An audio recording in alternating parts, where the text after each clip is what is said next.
Welcome to Psychosocial Week 3. So we're rolling along, and I'm going to start this week by talking about not the reading notes that you turned in yesterday, but the reading notes that you turned in the week before. So I'm preparing this week's material before you've turned in the current week's material. So I'm giving feedback on the reading notes that were due 2 weeks ago when we were talking about sport and education. So we were looking at mostly college sport and the way that college sport can be seen as, a front porch to the university. It's how a university can attract some positive attention around the country.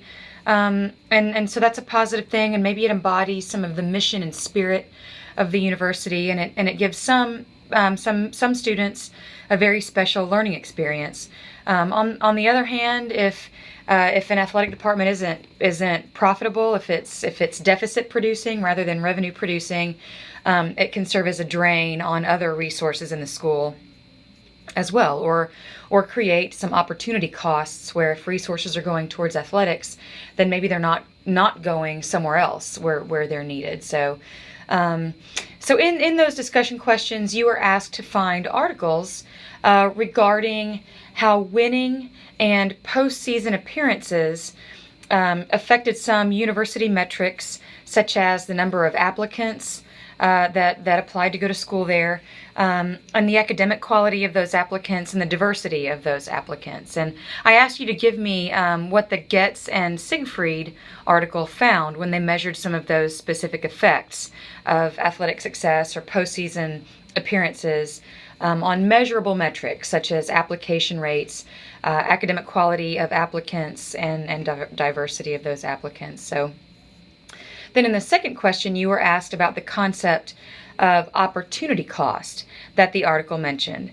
And there are certainly many instances where athletic departments do some revenue sharing with the rest of the university. And the University of Arkansas in Fayetteville is certainly one of those. They're one of the 20-something Division I schools that are revenue positive and have an opportunity to give back to the university some of that revenue. So the U of A certainly does that, and that's great that we have that resource close by. And then the other side of that question that I was asking you to find was an example of a school where the reverse was happening, the other side of the situation. So where more resources towards athletics resulted in resources being diverted away from other programs at the university, or what happened when the program was deficit producing. So some of you answered this question by saying that athletic success was good for the whole university, that athletic departments all shared their revenues, and that everybody benefits.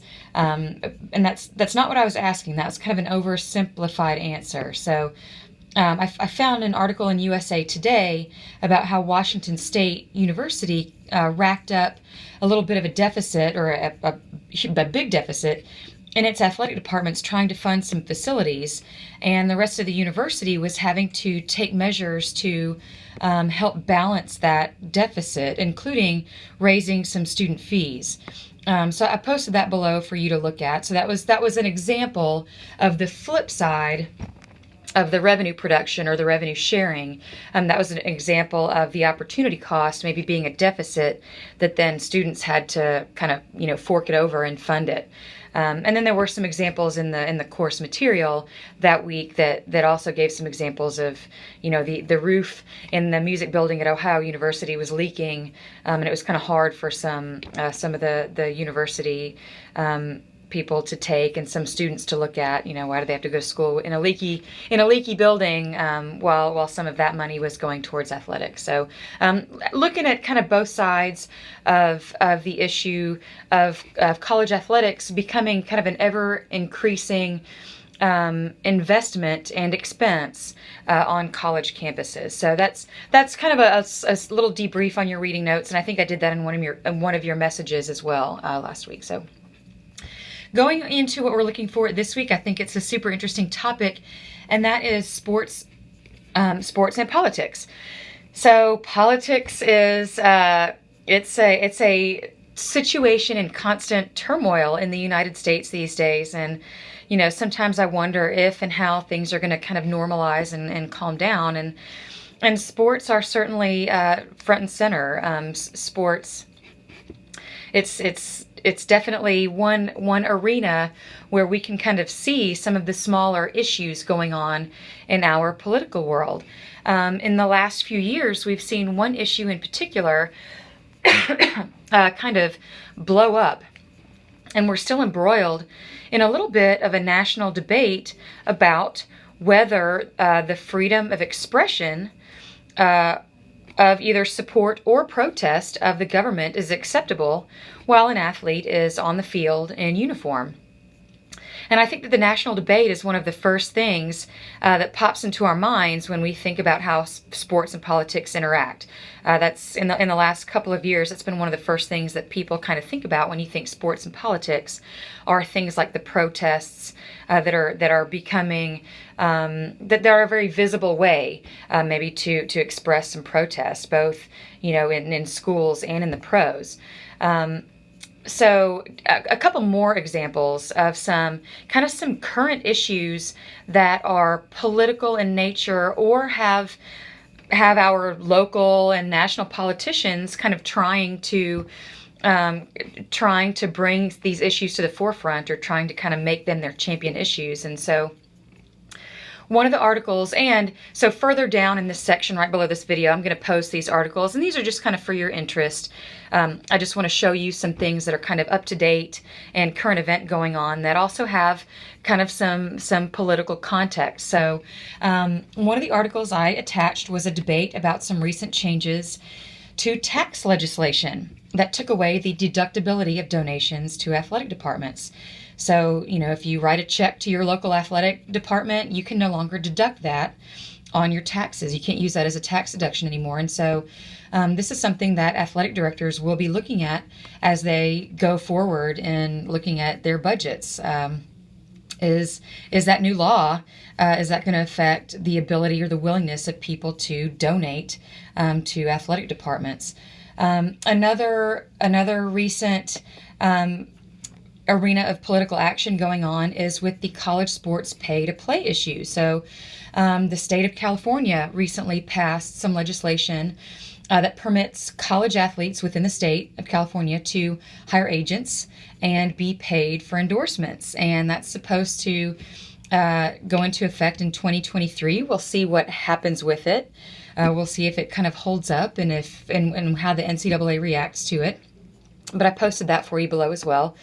And just final example of something kind of going on right now that our legislators are kind of getting in on the action with is, as you may or may not know, Major League Baseball is looking to downsize its minor league operations, and they're looking to cut as many as 40 plus teams, minor league teams. And so there's a group of U.S. representatives in the House of Representatives that are trying to introduce resolutions that ask the MLB to abandon those plans or reconsider those plans. And that makes sense because your representatives are very local, so they're looking out for interests of those small towns where those minor league teams are, and that might be a quality of life issue in their particular area. So they're just trying to get those local sports resources, kind of keep those enacted.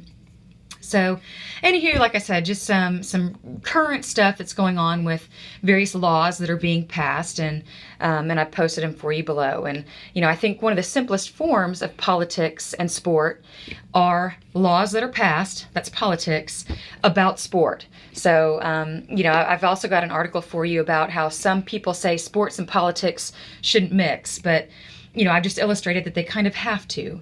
Laws get passed that affect sports, so that's mixing right there. So just a few interesting examples, and so I hope you look at those and consider those. So finally, one last thing that I want to say about the concept of politics. If you've taken my leadership and management class, that's a fall class, so some of you have taken it by now, some of you can't because it's offered every other year. You know that I have taught in that class that the concept or the word of politics in and of itself isn't necessarily bad. Politics are a necessary way in which we give and take in a society where there are limited resources. So there won't ever be enough money to go around. And so politics is one way that we compromise and make decisions about what our cities look like, which projects get funded. So should that tax revenue go to a new highway, or should it go to a new park? And sports are an important aspect of public governance.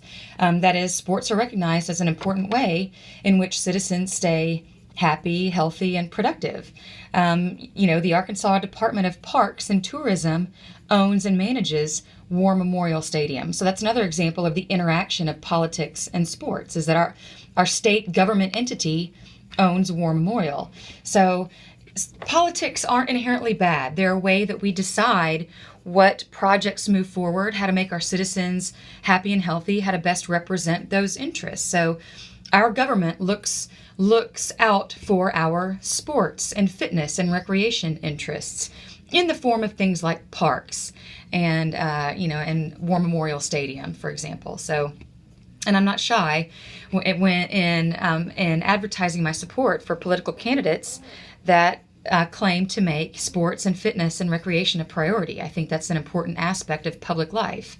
And I'm curious to see what our new mayor is going to do with War Memorial and Hindman Park. So he's supposed to be kind of repurposing those parks, and another example of how sports is intersecting with local politics. If you don't know, two of our local parks they used to have public golf courses, which have now been shut down, so that the parks can kind of repurpose to get more up to date and more inclusive interests rather than only golf. So that was a hot local political issue in this past year. So anyway, that was a lot of talking from me. Look at those articles. They're just easy, quick reads that I hope you find interesting, that I posted below, that I referred to in this video. So have a great week, and I look forward to talking with you soon.